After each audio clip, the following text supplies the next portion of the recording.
So this is our second episode of a first kind of unnumbered segment, not even a segment, just a This Week in Government Secrets. That's right. And I kind of called an audible on this one. The initial This Week in Government Secrets, as I did a little more research, is now going to be a whole segment. So we're not really doing it This Week in Government Secrets. We're just no, we are. So I added it This Week's in Government Secrets. So basically, both the first segment and the opening segment are both This Week in Government Secrets. Oh, they both happen this week in Government Secrets. Okay, awesome. Yeah.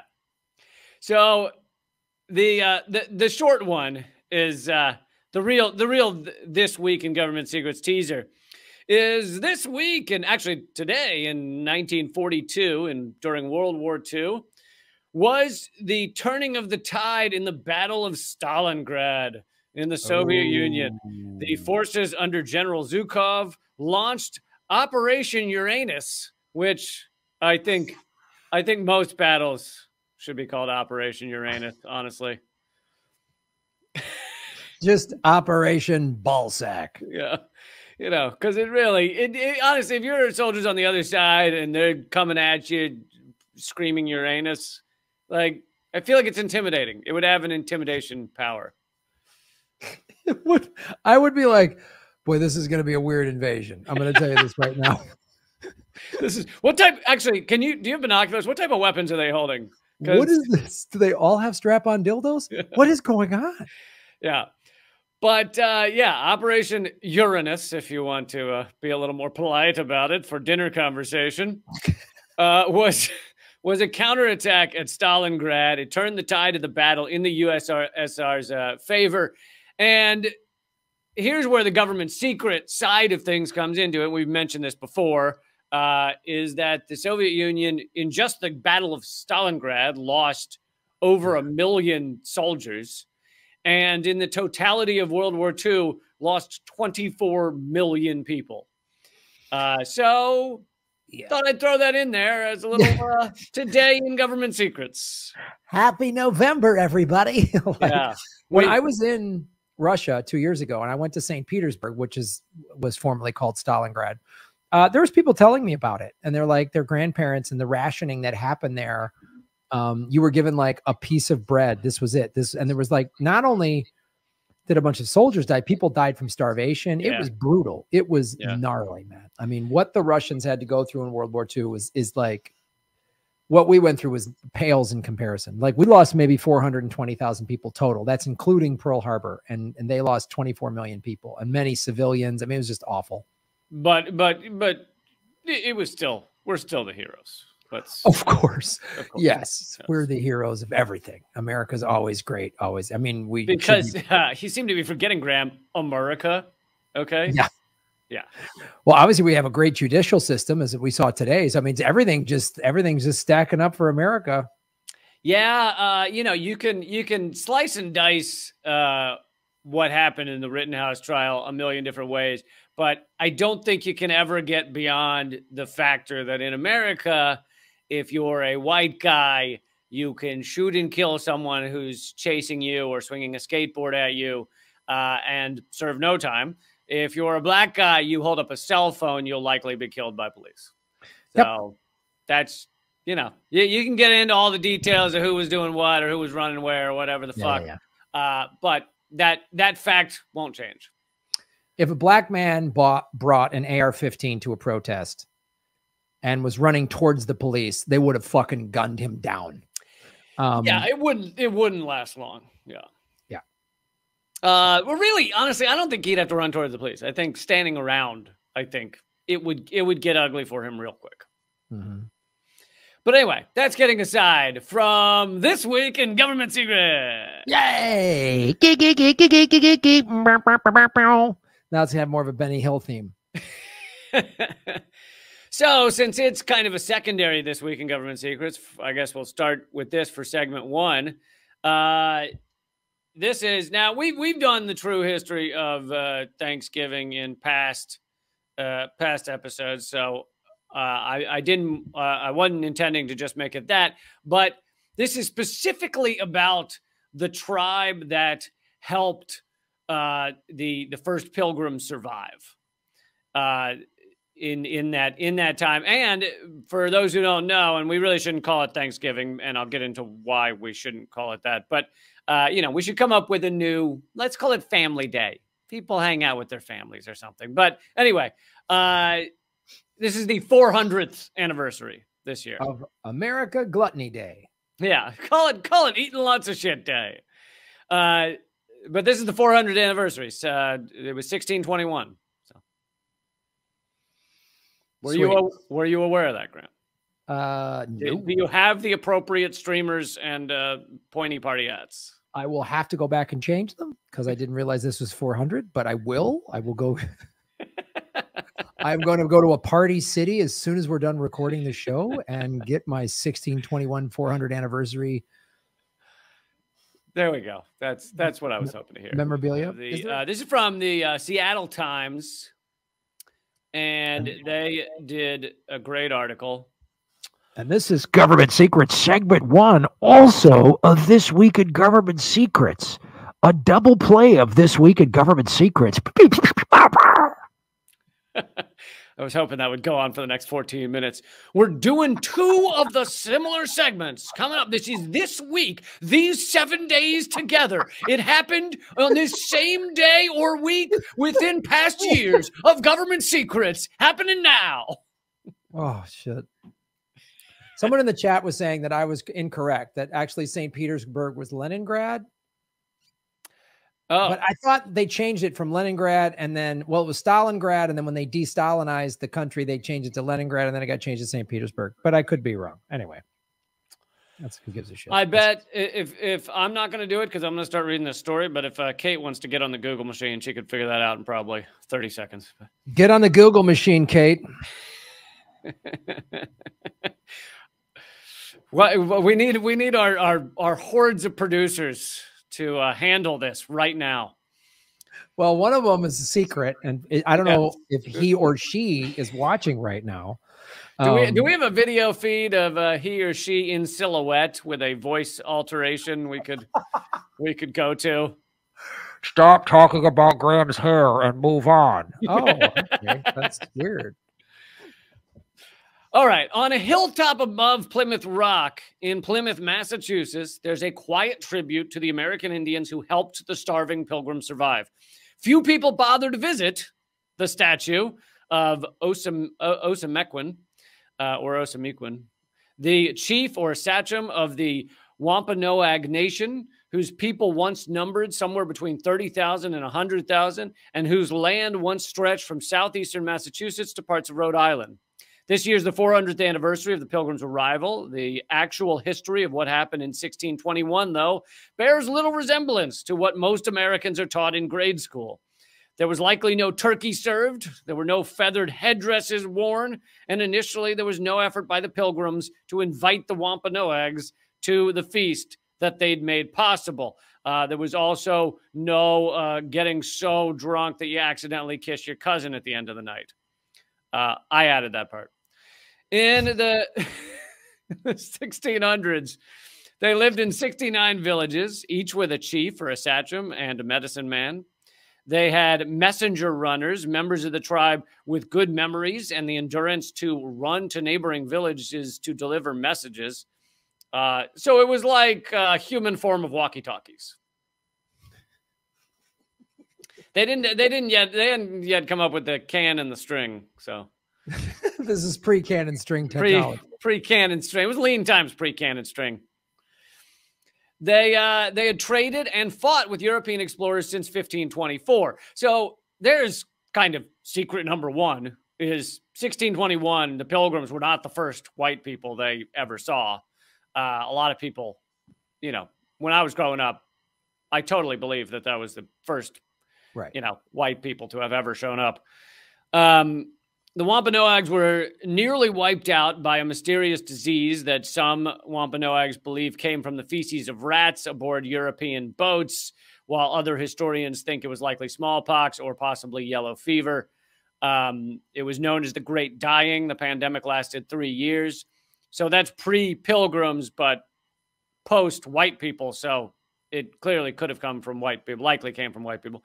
By 1619, 2/3 of the Wampanoags had been killed by it.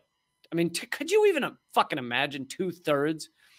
The English explorer Thomas Dermer described the once populous villages along the banks of the bay as being utterly void of people. The Wampanoags kept tabs on the Pilgrims for months. So they basically watched them. I mean, they were in the surrounding areas, and they didn't immediately, you know, they dealt with enough white people to know that some of them had already been enslaved by white people. So they both traded with and fought, like it said. So when these white people showed up, when these Pilgrims showed up, they watched from a distance to kind of see how the fuck it would go down. And with the Pilgrims, they were less weary, actually, because they didn't think the Pilgrims were going to, you know, come around and murder them, because they brought women and children, which was unusual. And so the you know, the history that's been passed down is that the Wampanoags, first of all, were destroyed by disease. So they're not really capable of strong defense at that time. But then on top of that, they see the women and children walking off the ship, and they think, oh, these are probably better people than the other ones we've fucking encountered.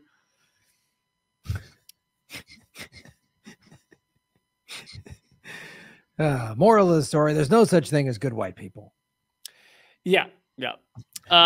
So Osamequin, often referred to as a Massasoit, which is his title and means great sachem. And obviously, I apologize for all of the things I'm mispronouncing, but I want you to know, if you are Native American out there, that I would be mispronouncing any culture this horribly right now. So it's not just you. I just would mispronounce anything. Faced as nearly impossible situation, historians and educators have said his nation's population had been ravaged by disease. He needed to keep the peace with the neighboring peoples. He probably reasoned that the better weapons of the English, guns versus his people's bows and arrows, would make them better allies than enemies. So he figured they got guns, they got women and children, probably a little easier to talk to, and we could have allies with guns. So in the spring of 1621, he made the first contact. It wasn't that he was being like friendly. He was just in dire straits, many believe. They were desperately trying not to become an extinct peoples.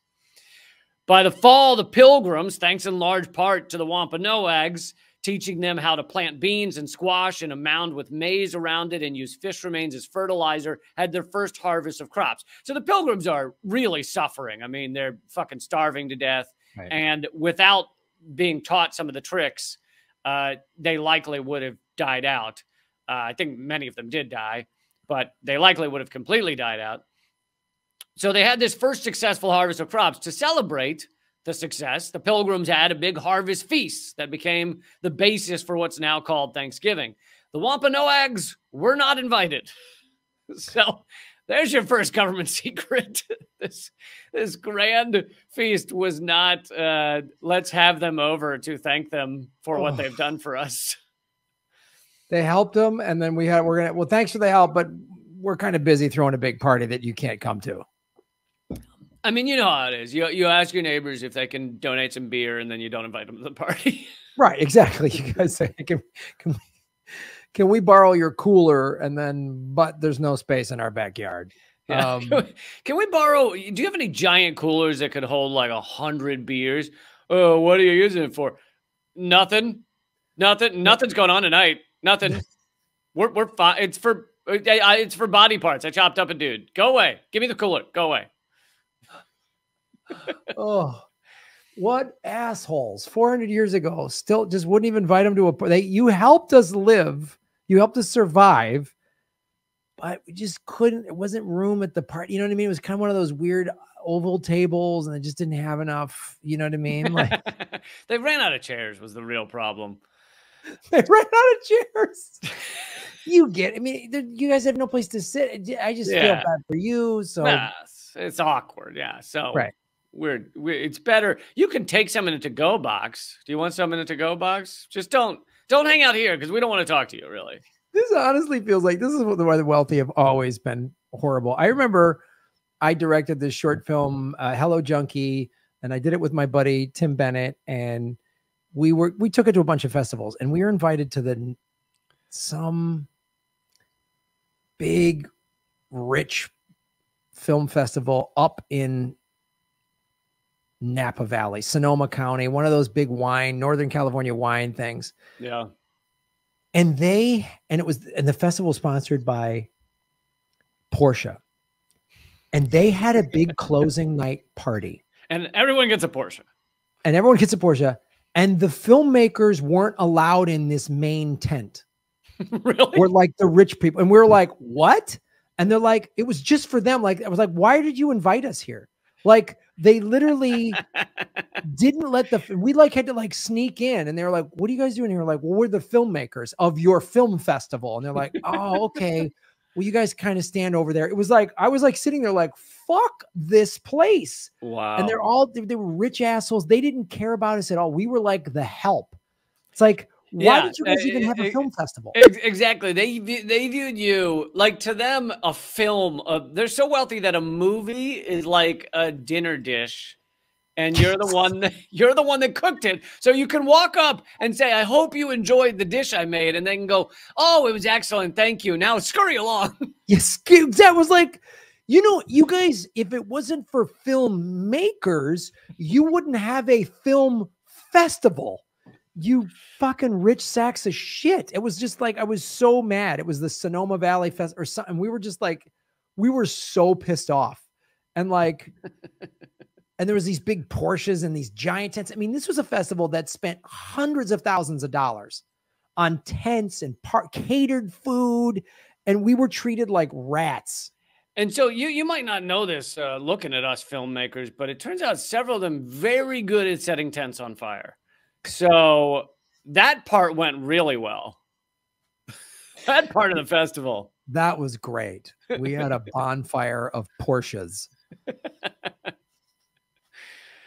So yeah, not invited to the first Thanksgiving. However, the drunken idiot pilgrims start shooting off their guns in revelry.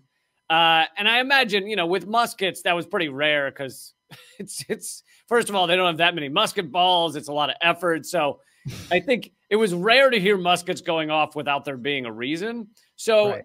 The Wampanoags nearby assumed there was like a fucking war going on, that they were headed to war with somebody. And so 100 warriors showed up armed to the teeth after they heard the muskets fired. And they were told by the pilgrims that it was a harvest celebration. So then they were like, oh, okay. And they brought in 5 deer to share. They brought in fowl fish, eel, shellfish, possibly cranberries from the area. And at that point, the pilgrims were like, oh, you should join us. I also think that when 100 warriors with all of their weapons showed up, it's possible the pilgrims were like, hi. You should join us. Yeah. Want some stuffing and mashed potatoes? Because those arrows look sharp. Why don't you hang out with us? We're just drunk assholes shooting our guns into the sky, potentially causing a war. So in his book, This Land is Their Land, author David Silverman said school children who make construction paper feathered headdresses, as my brother did. I remember him coming home and dressing up in the construction paper headdress. He said the school children who make the construction paper headdresses every year to portray the Indians at the first Thanksgiving are being taught fiction. The Wampanoags did not wear feather headdresses. Men wore a mohawk that was made from porcupine hair, and they strapped that to their heads. So if you want to be accurate, wear a porcupine mohawk at Thanksgiving. So this goes back to one of the Wampanoag historians today. He says, for us, Thanksgiving kicked off colonization. Our lives changed dramatically. It brought disease, servitude, and so many things that weren't good for Wampanoags and other indigenous cultures. Linda Coombs in Aquina Wampanoag, who is a tribal historian, museum educator, said, Thanksgiving portrays an idea of us seeming like idiots who welcomed all these changes and supported the idea that pilgrims brought us a better life. The current version supports an idea that they believed pilgrims were bringing a better life because they were superior and they had superior weaponry and everything like that. But the truth is they were not idiots. The Native Americans knew that white people could be fucking dangerous. Some of them had already been taken into slavery, but they just kind of made a calculation that it was better to treat these people right and gain allies. Mother Bear, a clan mother and cousin of Paula Peters, whose English name is Anita Peters, tells visitors to the tribe's museum that a 1789 Massachusetts law made it illegal and punishable by death to teach a Mashpee Wampanoag Indian to read or write. If you just taught a Native American to read or write in 1789, you could be punished by death. She recounts how the English pushed the Wampanoag off their land and forced many to convert to Christianity. It was a pray or die policy at one point. If you didn't become a Christian, you had to run away or be killed. I mean, can you imagine that? Believe in our fairy tales. Believe in the fairy tales we've been raised with, or else we murder you. I mean, you see the root of the whackbird evangelicals that inhabit this country today. That's their lineage is join or die, believe in Jesus or we'll murder you.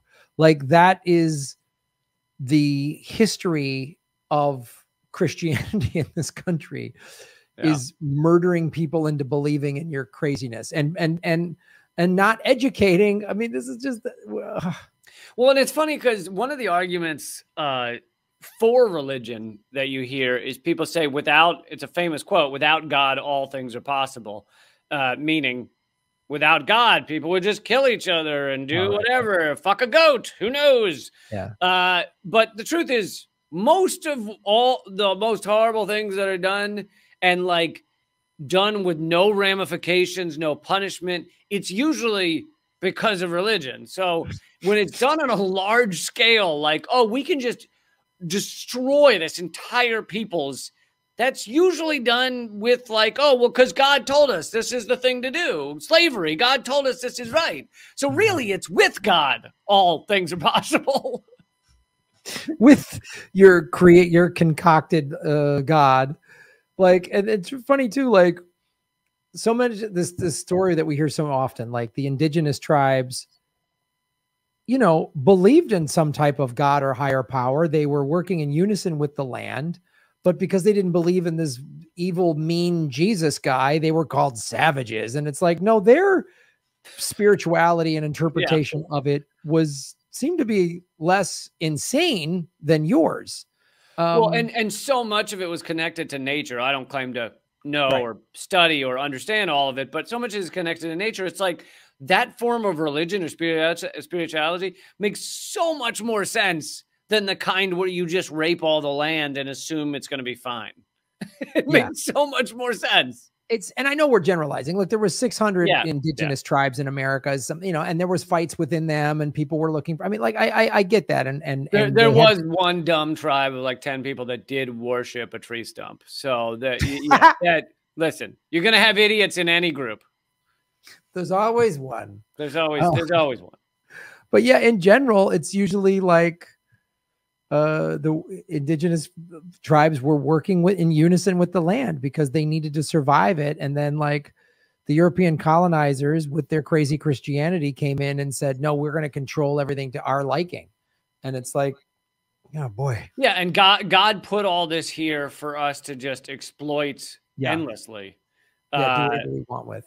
You could say, if you wanted to have God in your life, you could say God put this here maybe in certain ways for us to enjoy, not with the killing of animals necessarily, but with, in that the fact that there is food around, the fact that anything grows and that you can live. If you wanted to have God in your life, you could say, okay, God put that there, but wouldn't God want you to take care of that shit? Like, wouldn't he or she or it be like, yeah, well, I put it there so you could keep living, not eat it all and then just kill out everything, kill off everything. I made it sustainable. Like Mother Nature is there's no garbage in Mother Nature. There's no waste. Everything is sustainable. Everything is just like, and you just figure that out and do that. Nah. No, we want to eat it all until there's no more all to eat. We want to do it that way. We'll kill each other and blame somebody. We'll blame their God. We'll blame someone else's God. On a quick tangent on sustainability. This just occurred to me today.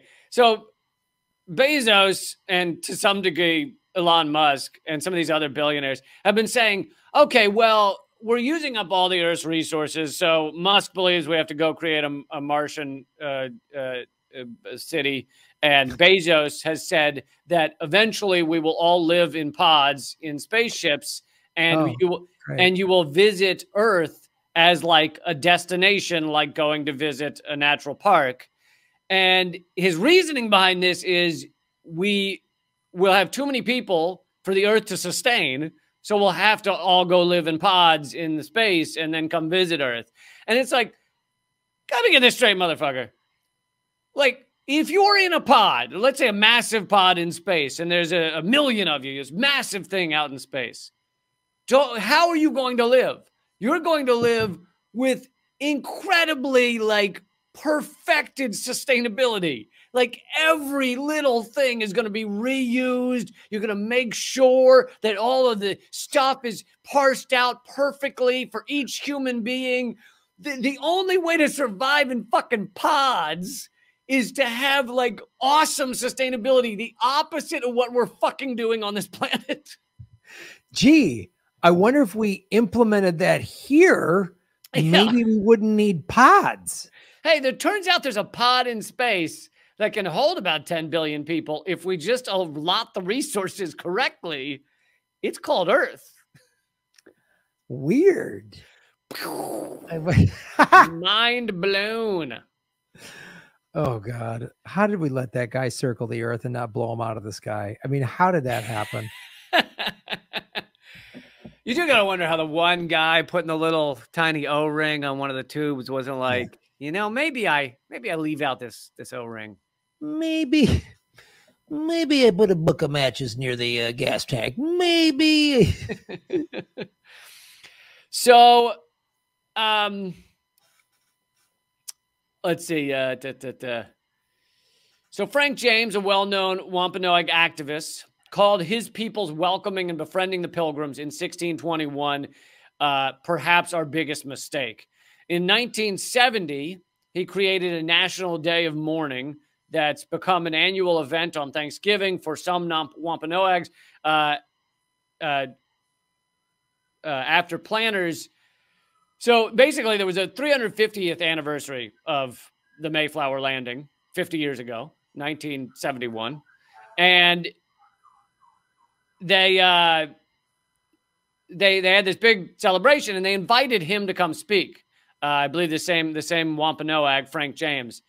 And he said he'd come speak if he could debunk some of the myths of the holiday of Thanksgiving. And they refused. They were basically like, come speak and we'll go, yay, we have a Wampanoag here. And please don't correct any of our bullshit history.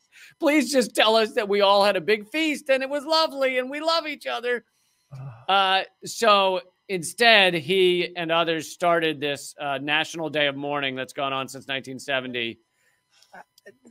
Like,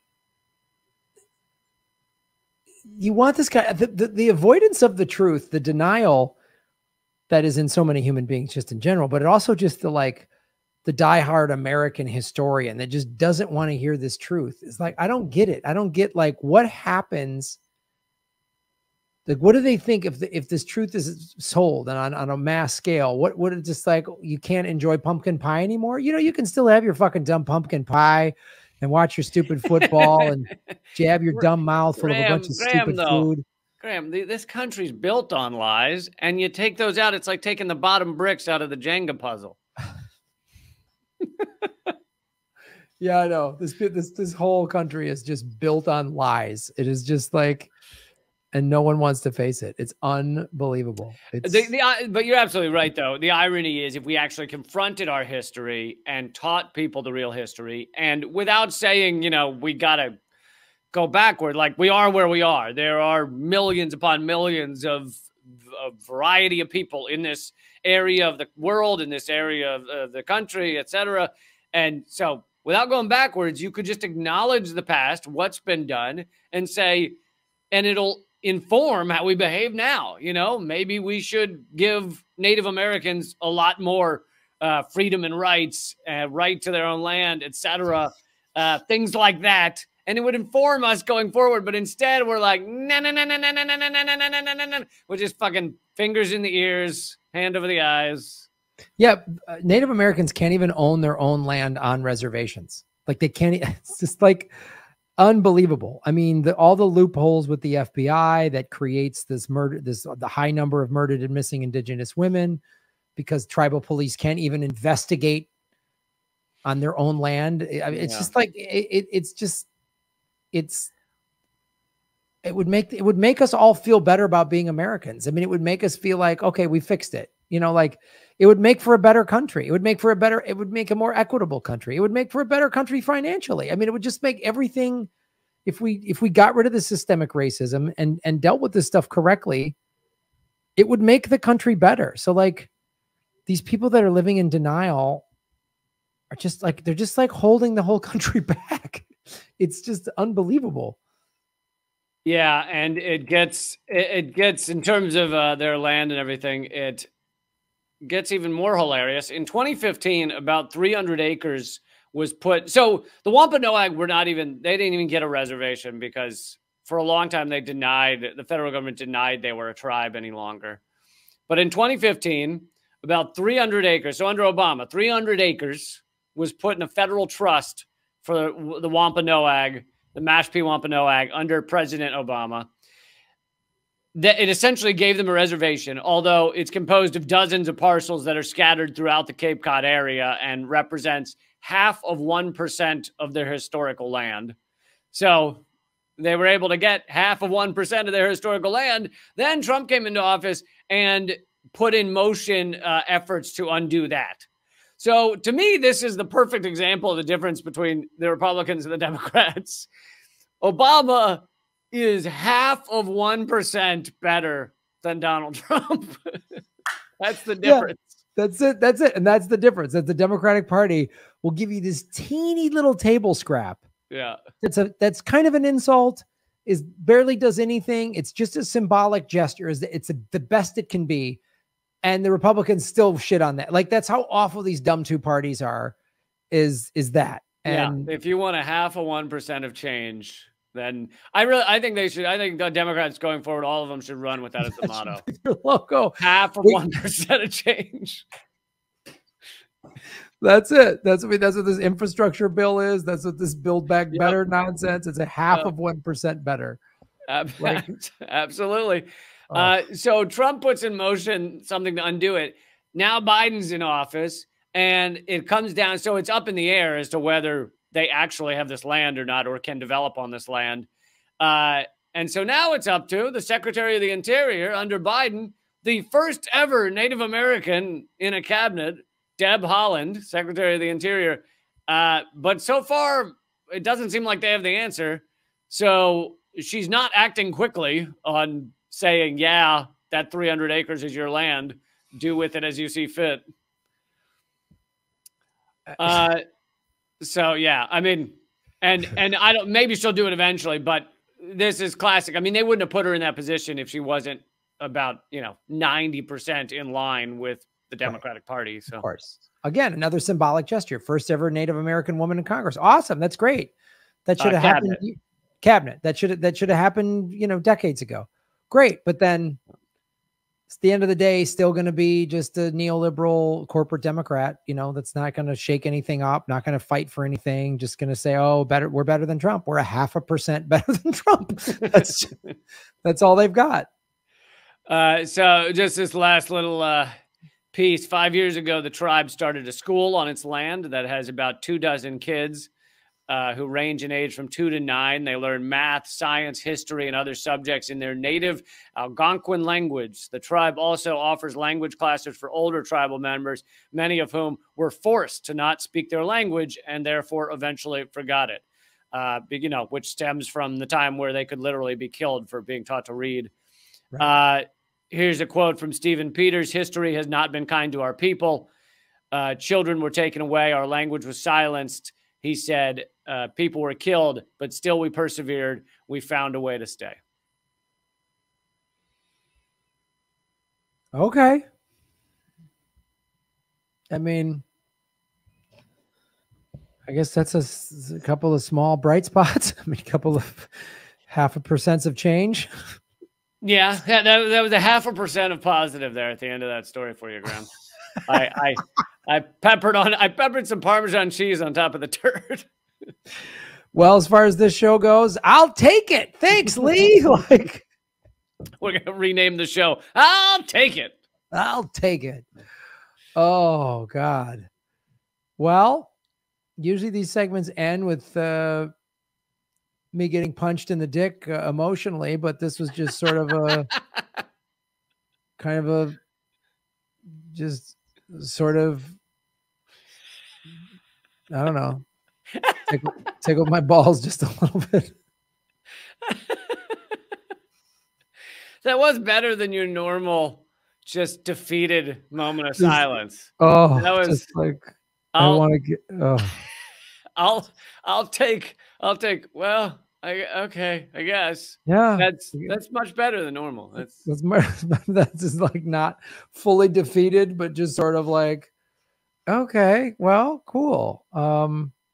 I don't after your segment, I don't want a meteor to hit the planet and take out the human race. So I think that's 0.5% better, right? There you go. There you go. Folks, before we get into our second segment, go to labirapay.com/government secrets and support everything Lee Camp and I are doing. It's 0.5% better than your favorite podcast. I'd say definitely, easily 0.5% better than your favorite podcast. Whatever the #1 podcast in iTunes is right now, we're 0.5% better. There is no better podcast for information, historical information, mixed with humor and hair commentary. There's and nothing that has those components that puts all those things together to make you realize how awful America is. Like, nobody can tell you how awful America is the way we do it. It's true. It's true. So check that out. So now let's go to and hit the like button, share this, subscribe. If you're wherever platform you're listening or watching, give it a thumbs up, give it a 5-star review. All those things help grow our show as we go into Government Secrets segment number 2. Well, Lee Camp, guess what? Graham went on some operation hunting. Oh God. I was looking up various operations compared to our list. I could picture a version of the game Operation where it's called CIA Operation. And when you get it wrong, it zaps your balls. Instead of the little tweezers, it just a little zap to the balls. Yeah. It's called Operation, the Gitmo version. Yeah. So this just, I typed in CIA Operation and was looking at a couple of things. I was looking at Operation Cyclone, which we covered.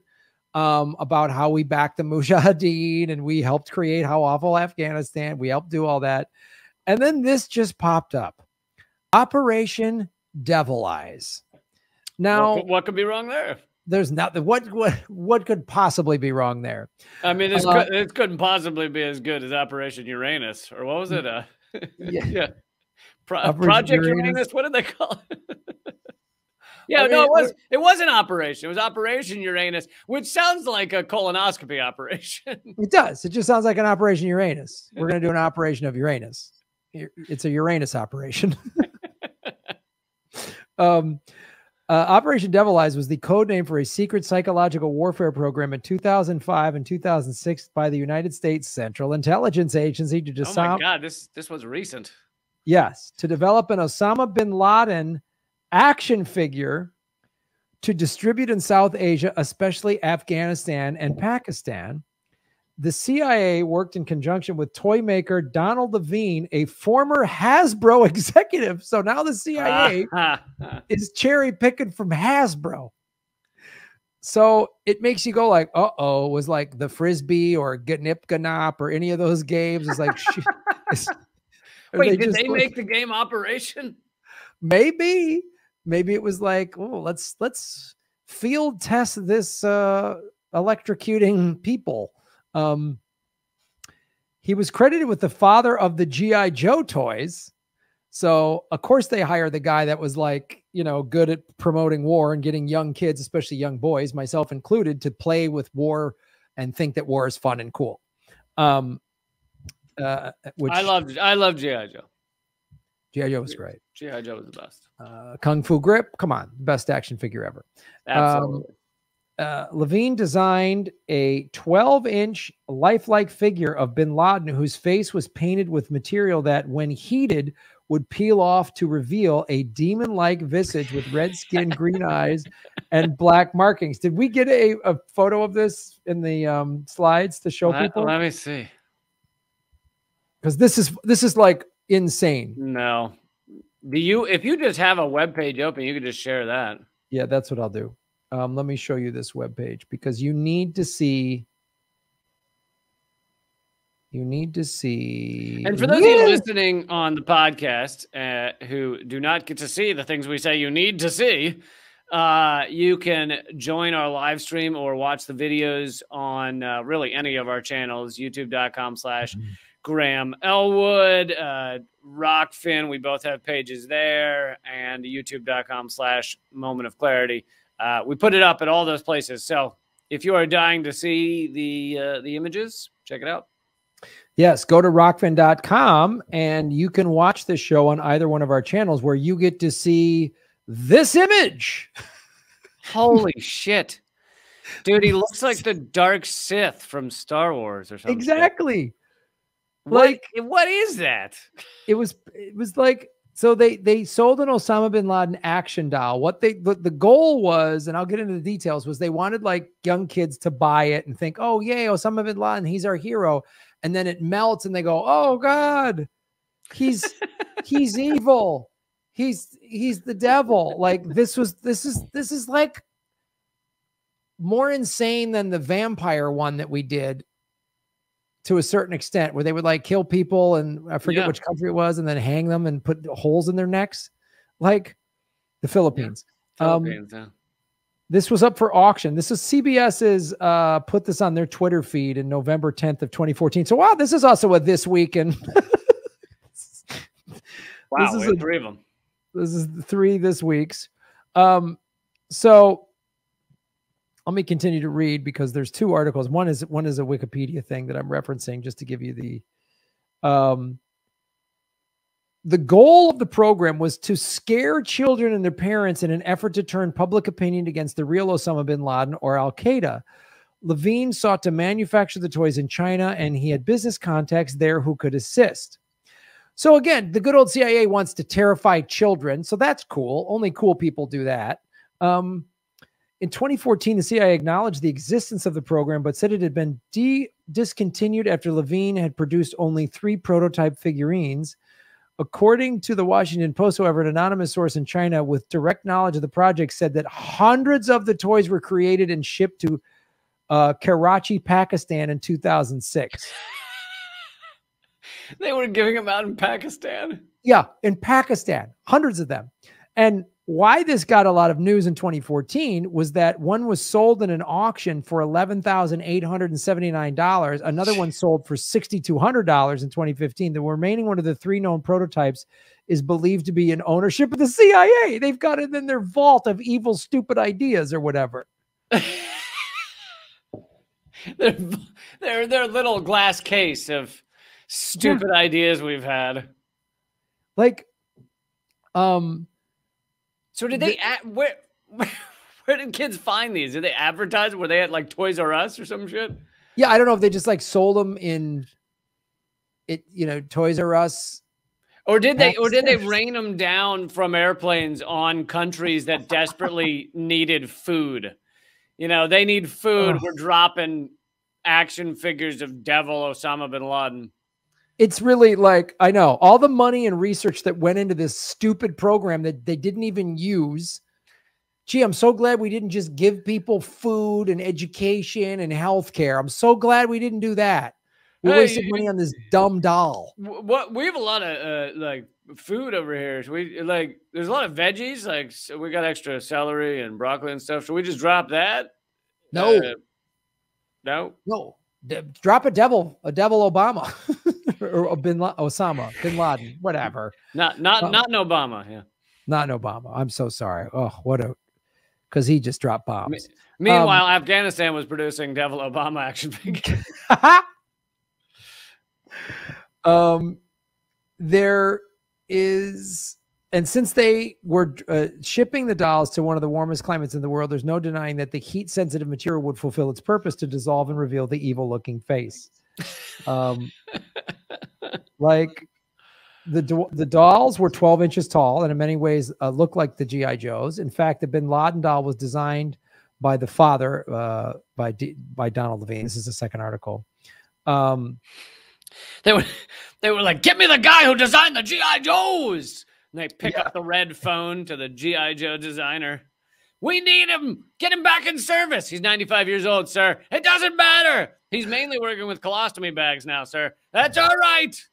Have him. Get him to work on a new doll. A new action figure. It'll be the Osama bin Laden, and it'll come with a jack-off grip so he can jack off. It's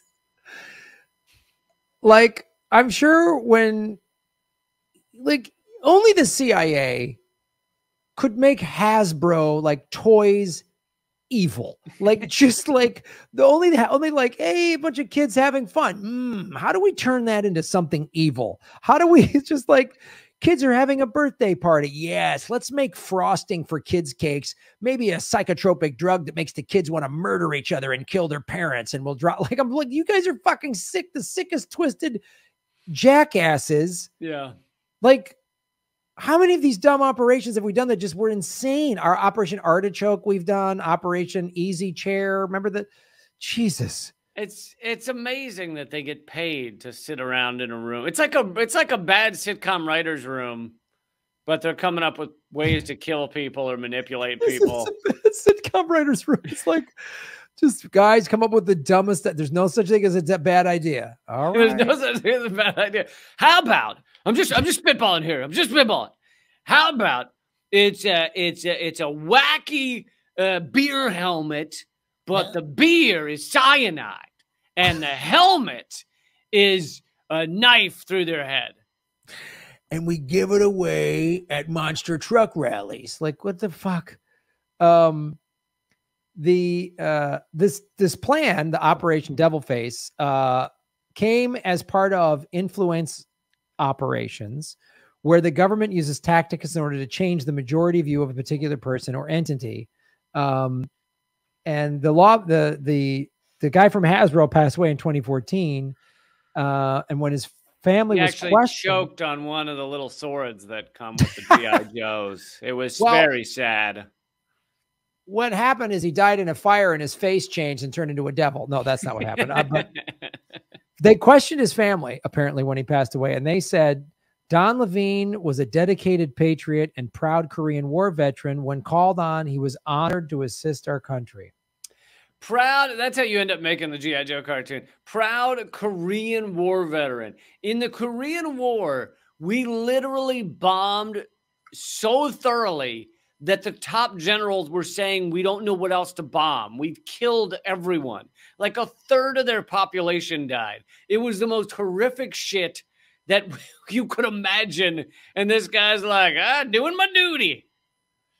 And we still lost. I mean, we crossed the 49th parallel and the Chinese flooded in and we lost, in the Chosin Valley. I mean, it was just like, it's the forgotten war. Nobody's ever done a lot of movies on that war, but like, it's the guise of patriotism can rope so many people in. I mean, I don't know if this Levine guy was bad or evil or nuts, or maybe he was a good guy that believed in his country, but it just shows you the evil of the CIA. Again, how much money was spent on this thing that could have just like, how many people could have been helped with the money just for the research and the development and the couple hundred toys. And it's like, how about just like millions of action figures that they drop down on a country, and when it heats up, the kids find out it's edible. Yeah. And they can survive a little longer. How about the Army Corps of Engineers just comes in and builds roads and schools and hospitals? And how about that? Maybe we could do that. Yeah. How about just spitballing here, spitballing. How about an action figure that when you squeeze its legs together, it ends the economic sanctions on Iran?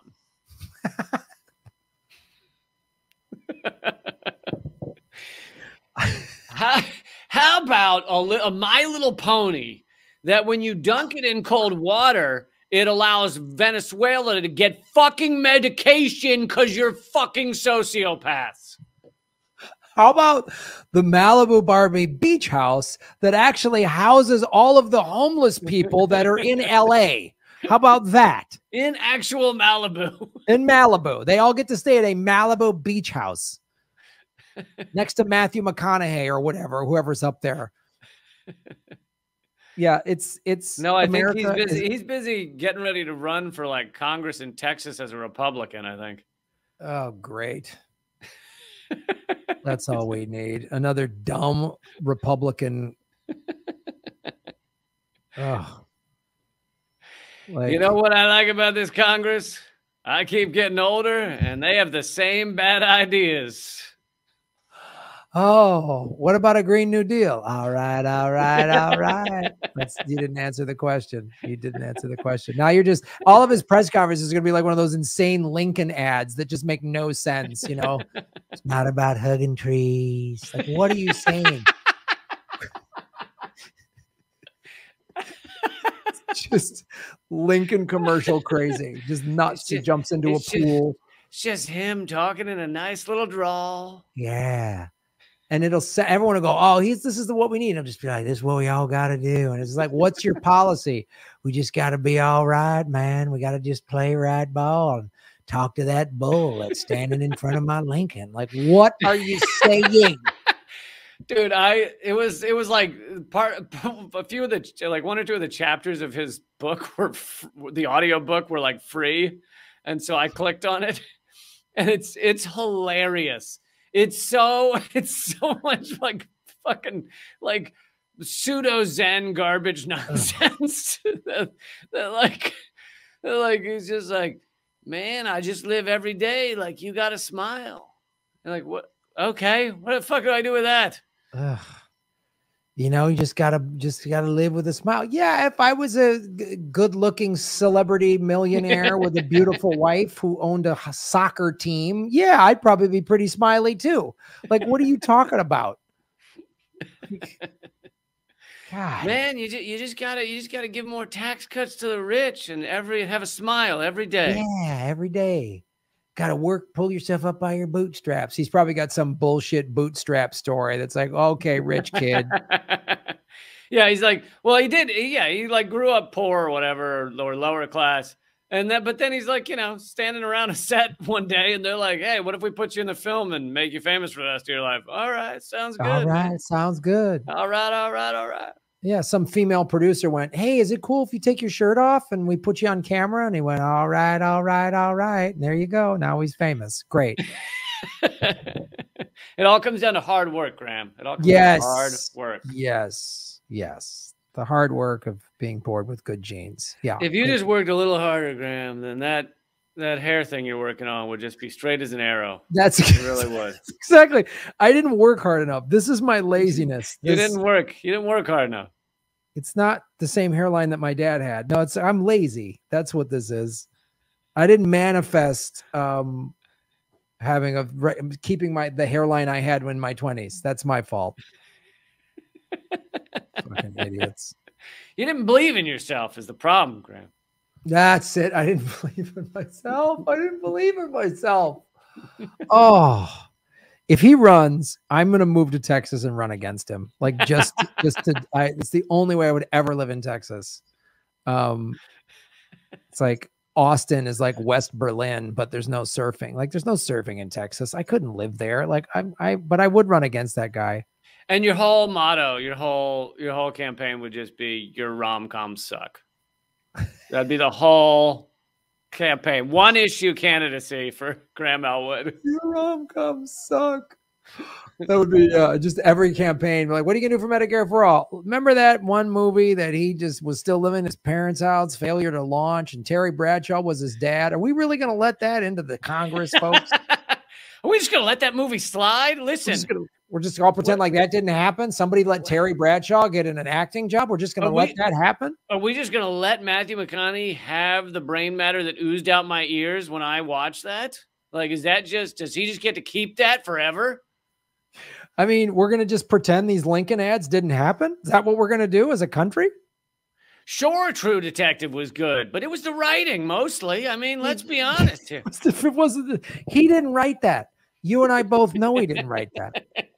Furthermore, it's not true, and he's not a detective. Discuss. Yeah. He didn't write Interstellar either. Like, come on.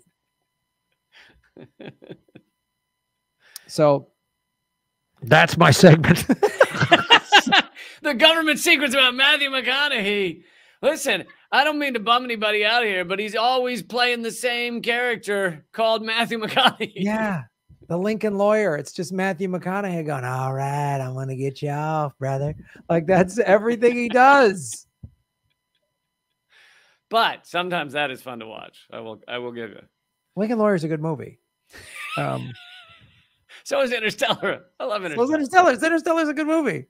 Furthermore, one of the best movies made on environment collapse. Yeah, exactly. Interstellar is about the environment collapsing, like what the future is going to look like. But I got bad news for you, folks. Future magnetic waves are not going to save us this time. You're not going to go meet your daughter in some time travel fucking Jenga house or whatever. Like, that's not going to happen. No, you're not. So, Government Secrets, episode 65 in the books. Hey, everybody. Thanks for watching. We are still in our 9th month of demonetization from YouTube. So support what we're doing at patreon.com/Graham Elwood or rockfin.com/Graham Elwood, which is a blockchain cryptocurrency platform. It's free to sign up, and there's a premium level at $10 a month. And for that, you get everybody on the platform's premium content. Myself, Lee Camp, Ron Placone, Jimmy Dore, Whitney Webb, Kim Iverson, Abby Martin, and many, many others. You can also support what we're doing at Venmo at Graham-Elwood and go to GrahamElwood.com. We have a PayPal button and a PO box. I also have crypto wallets, which are all in the show notes. Thanks for supporting what we do.